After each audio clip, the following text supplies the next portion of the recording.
Hello viewers, welcome to money Manthan TV. ఈరోజు మనతో CA Hanuman గారు ఉన్నారు. Good morning sir. Good morning.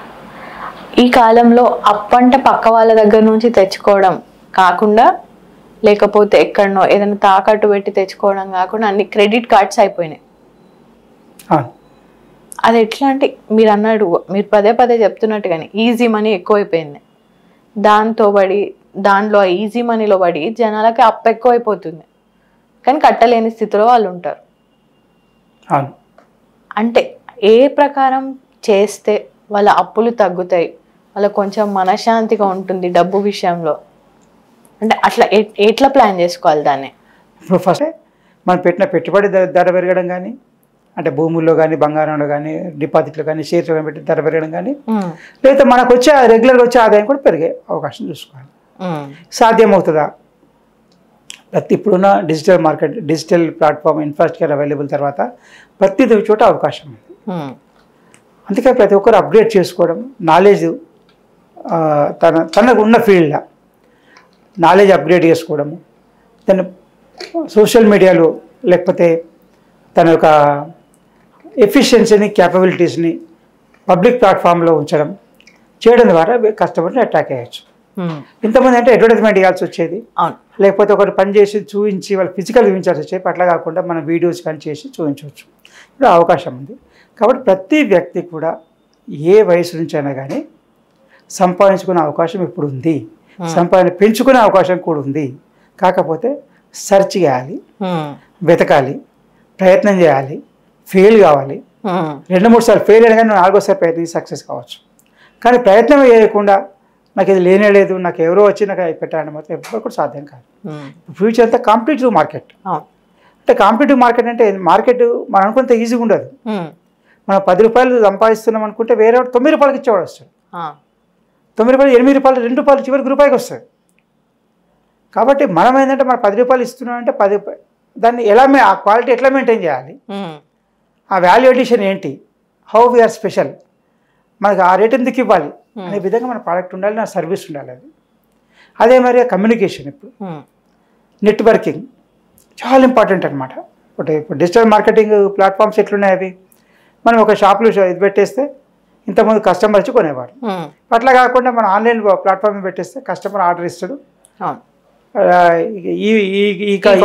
E commerce company వస్తుంది, డెలివరీ ప్యాకింగ్ చేస్తే డెలివరీ తీసుకుంటుంది, తీసుకెళ్ళి డెలివరీ చేస్తుంది.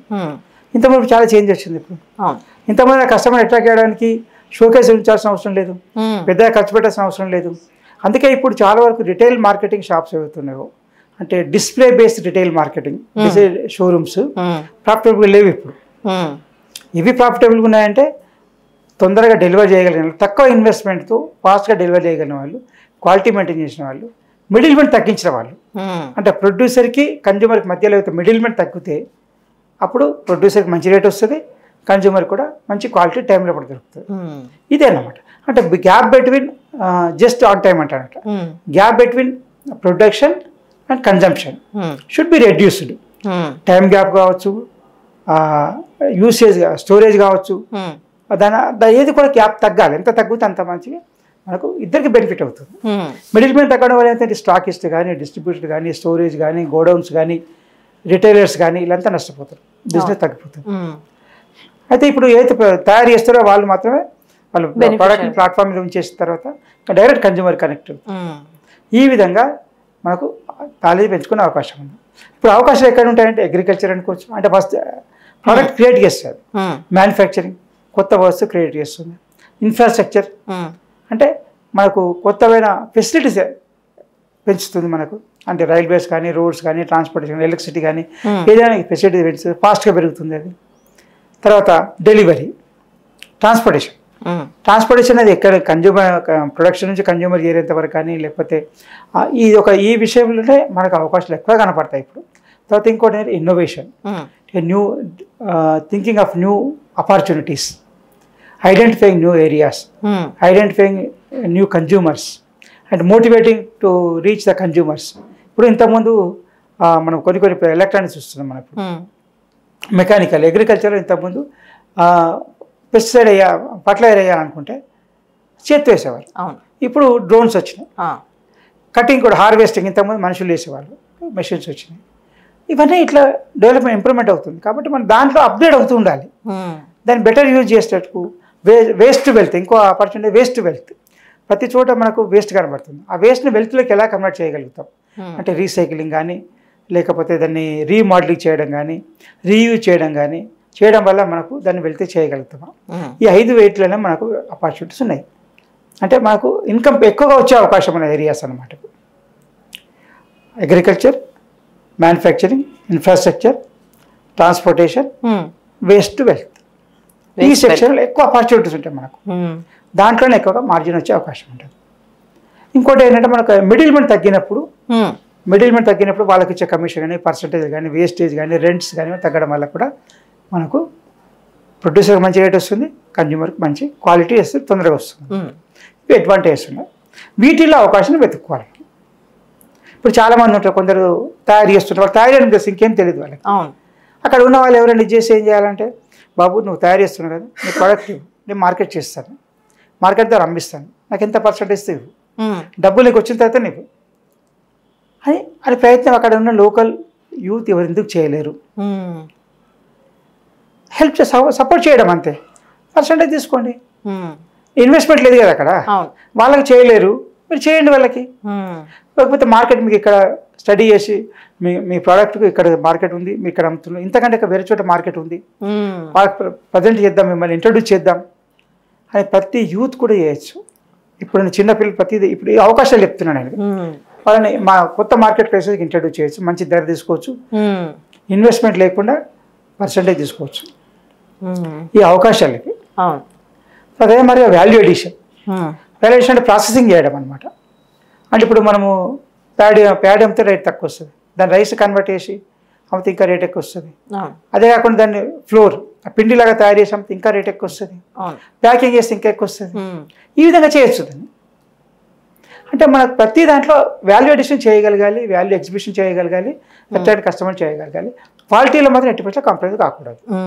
ఏ గ్రేడ్ అయిపోయి బి గ్రేడ్ అయిపోయి ఇది ఇవ్వడం చేయకూడదు. దాంట్లో డిసిప్లిన్ ఉంటే ఖచ్చితంగా ఈ అవకాశాలన్నీ కూడా ఇప్పుడు అన్ఎంప్లాయిడ్ ఎవరైతే అనుకుంటుండ్రో ఈ సెల్ ఫోన్ ఆ సెల్ ఫోన్ ఉపయోగించి ఈ ఇద్దరి మధ్యలో ప్రొడ్యూసర్ కన్జ్యూమర్ మధ్యలో మీడియేటర్గా ఉండి అవకాశం తయారు చేయొచ్చు. కానీ చాలామంది నాకు అవకాశం లేదంటారు. నువ్వు ఫోన్ వాడు ఫస్ట్. ఇక్కడ అమ్మని వస్తువు ఉంది, ఇక్కడ అవసరం ఉన్న వ్యక్తి ఉన్నాడు, అక్కడ వినియోగదారుడు ఉన్నాడు, వీళ్ళిద్దరి మధ్య అనుసంధానం చెయ్యు, నీ పర్సంటేజ్ తీసుకో. నువ్వు నేను చేయనంటే మాత్రం ఏం చేయలేము.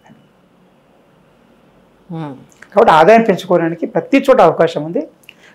కాంపిటీషన్ ఫేస్ చేయాలి, ముందుకు వెళ్ళాలి, కాంపిటీషన్ ఫేస్ చేయాలి, కరెక్ట్గా సర్వీస్ చేయాలి, చీటింగ్ ఉండకూడదు, క్వాలిటీ ఆఫ్ సర్వీస్ ఉండాలి. ఖచ్చితంగా మార్కెట్ వస్తుంది.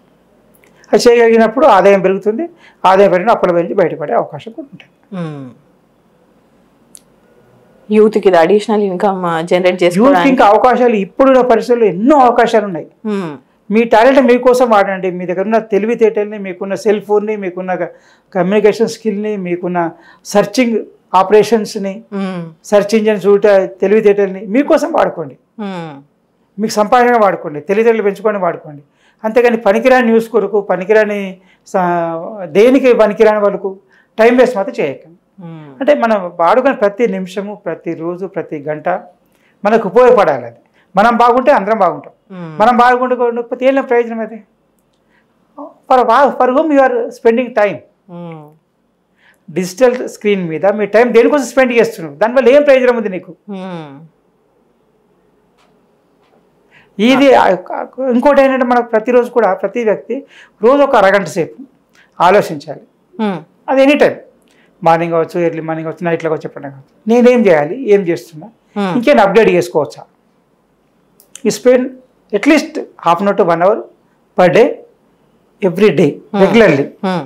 ఇవాళ ఆలోచన రాదు, ప్రయత్నం చేస్తాం, రేపు రాదు, 3వ రోజు కొంచెం స్పార్క్ వస్తుంది, ఇక్కడ చేస్తే బాగుంటుంది, ఇక్కడ అవకాశాలు ఉన్నాయని చెప్పాను, ఇంప్లిమెంట్ చేసుకుంటూ పోవాలి. కొన్ని ఫెయిల్ అవుతుంది, అయినా కానీ ప్రయత్నం చేస్తే తప్పేం కదా. ఆదాయం పెంచుకునే అవకాశాలు అక్కడ ఉన్నాయి, పెంచుకోవచ్చు. ఇప్పుడున్న పరిస్థితుల్లో ఆదాయం you can multiply, you can meet money. Only thing is సంపాదించాలన్న ఆలోచన ఉండాలి, అది ఇంపార్టెంట్. ఆలోచన లేకపోతే ఏం రాదు ఇంకా. నాకు ఎవరు వచ్చి ఇవ్వాలంటే ఎవరు బెటర్, అది ఇంపార్టెంట్. అది తన కోసం ఒక అరగంట డైలీ ఆలోచించండి, ప్లానింగ్ గురించి ఆలోచించండి, ఏం చేయాలి, ఎట్లా చేయాలి, నాకున్న కెపాసిటీ ఏంటి, ఇది చేయగలుగుతా చేయలేనా, చాలు మొత్తం వచ్చేస్తుంది. అందుకే ఇప్పుడు కొత్త స్టార్టప్ కంపెనీస్ కొత్తగా వచ్చి కూడా ఎక్కడికి వెళ్ళిపోయారు, యూనికాన్ ఎందుకు వస్తున్నాయి ఇండియా నుంచి ఎక్కువగా? This is the difference. They reduce the gap between production and consumption, reduce the middle man between production consumption, reduce the gap అన్నమాట. ఆ టైం తగ్గించిన వల్ల వేస్టేజ్ తగ్గింది, డ్యామేజ్ తగ్గింది, డ్యూరేషన్ తగ్గింది, స్టోరేజ్ తగ్గింది, ఇవన్నీ వాళ్ళ బెనిఫిట్ పెరిగింది. పెరిగేసరికి వాళ్ళు దే ఆర్ రెడీ టు, ఇదే అనమాట అవకాశాలు.